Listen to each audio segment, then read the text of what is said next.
மக்களே அனைவருக்கும் ஓணம் ஆசம்சங்கள், அத்தியாவசியங்கள், விசுவாசங்கள். ஓணம் செலிப்ரேட் பண்ண போகலாமா? வாங்க மக்களே. காலையில் 12 மணிக்கு எழுந்திரிச்சு மண்டைக்கு நல்லா மசாஜ் பண்ணி அரிசி கழுவுன தண்ணியில் கிழிச்சு வந்து சாப்பிட்லாம்னு பார்த்தா அப்படின்னா வெறும் சோறும் துவையலும் தயிர் இருந்துச்சு. அப்படியே நம்ம சேட்டா ரூமுக்கு போனோம்னா நம்ம சேட்டா தான் இன்றைக்கி ஓணம் ஸ்பெஷலாக வந்து சத்யா கொடுத்துருக்காப்புல.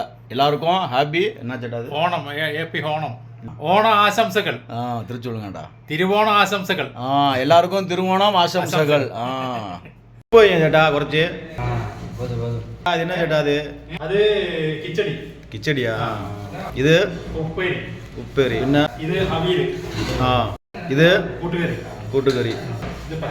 இது வாழை இலையில அப்பளத்தை வச்சு கேரளா மட்டை அரிசியை போட்டு நல்லா கொலைய விட்டுருக்காப்புல.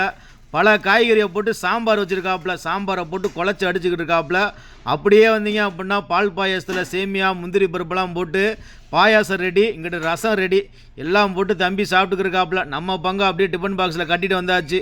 ரூமில் சுட சுட சோத்தை வச்சு நல்லா எல்லா காய்கறியும் போட்ட சாம்பாரை ஊற்றி நல்லா குழச்சி அடித்தோம் அப்படின்னா ஓணம் சத்யா அந்த மாதிரி இருக்குது. குழம்புல எப்படி கடுகு முக்கியமோ அதே மாதிரி கம்பெனியில் கண்டிப்பாக சேட்டா இருப்பாங்க. சேட்டா இல்லாமல் கம்பெனியே இல்லை. அந்த மாதிரி தான் இருக்கும். எல்லாருக்கும் பாயாசம். அப்பா முருகா, ஓணம்னா ஓணம் தாயா. ஓணம் சத்யா சிம்பிளாக முடிஞ்சிருச்சு. நல்ல பொல சாப்பாடு. அனைவருக்கும் ஓணம் அத்தியாவசியங்கள் ஏதோ ஒன்று சொன்னாங்களே அதுதான். இன்னும் அனைவருக்கும் ஓணம் அசம்சங்கள் அத்தியாவசியங்கள். எல்லாருக்கும் ஓணம் அத்தியாவசியங்கள்.